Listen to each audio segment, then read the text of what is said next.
अटल जी ने पोखरण में परमाणु विस्फोट किया था, परमाणु संपन्न देश बना था, और हमारा परमाणु कार्यक्रम लगातार उत्तरोत्तर गति से बढ़ रहा है। हम लोग वंदन करते हैं माननीय प्रधानमंत्री जी का।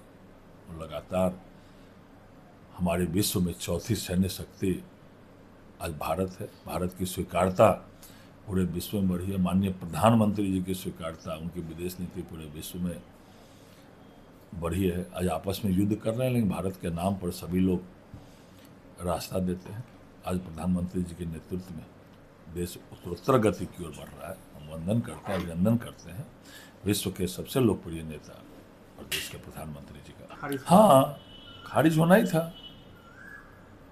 आज ज्ञानेश कुमार संवैधानिक संस्था है, चुनाव करा रही है, SIR पूरे देश में हो रहा है, जो डबल डिजिट में है या डबल एंट्री है या मृतक है या विदेशी है या रोहिंग्या है, बांग्लादेशी, ऐसे लोगों को चिन्हित करके मतदाता सूची से हटाया जा रहा है।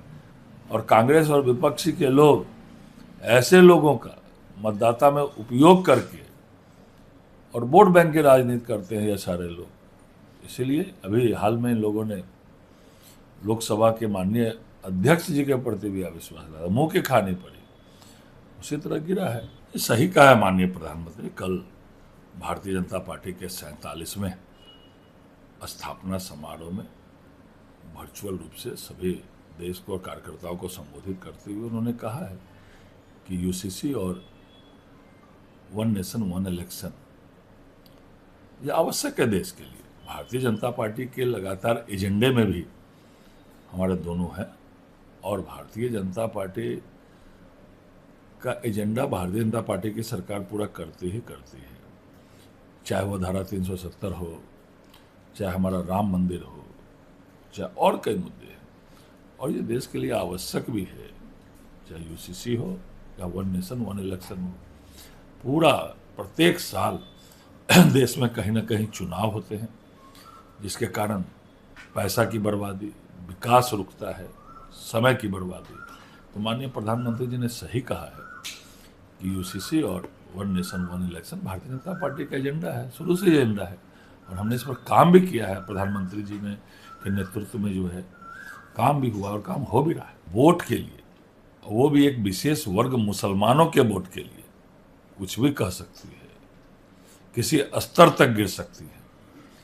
जिस तरह उन्होंने बंगाल को बांग्लादेशी, घुसपैठिए, रोहिंग्या का एक आश्रय स्थल बना दिया, पूरा सरकार, बंगाल की सरकार, बंगाल के प्रशासन के लोग इन लोगों को प्रश्रय देने का काम किया।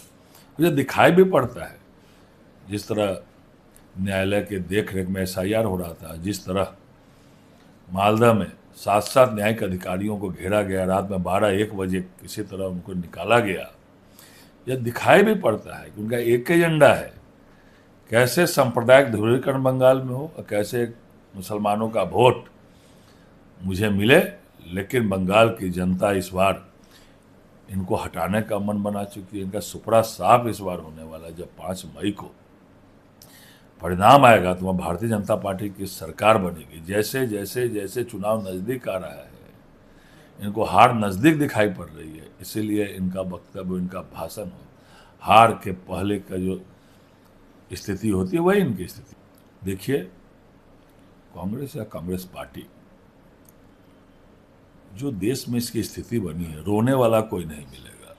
जिस तरह इनके दल में भागम भाग मचा हुआ है, और भारतीय जनता पार्टी में आने के लिए इनके दल के नेता लाइन लगाए हुए हैं।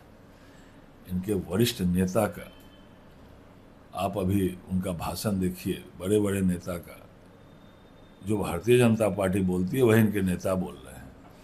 तो ऐसे खिसियानी बिल्ली खंबा नोचे तो कुछ भी बोलते, वही स्थिति दिखाई पड़ रही है। चाहे राहुल गांधी जी का इस विशेष परिस्थिति में, जब आधा विश्व युद्ध में झोंका हुआ है, इन लोगों को देश के शासन के साथ, सरकार के साथ खड़ा नजर आना चाहिए। लेकिन वो ऐसे बयान दे रहे हैं, पहला दिन से जिस दिन युद्ध हुआ उस दिन से इनका बयान जो हो रहा है, जैसे आम जनता को ये आंदोलित करना चाहते हैं, भड़काना चाहते हैं। और 5 राज्यों में अभी चुनाव है, कांग्रेस की स्थिति पांचों राज्यों में बद से बदतर हो रही है।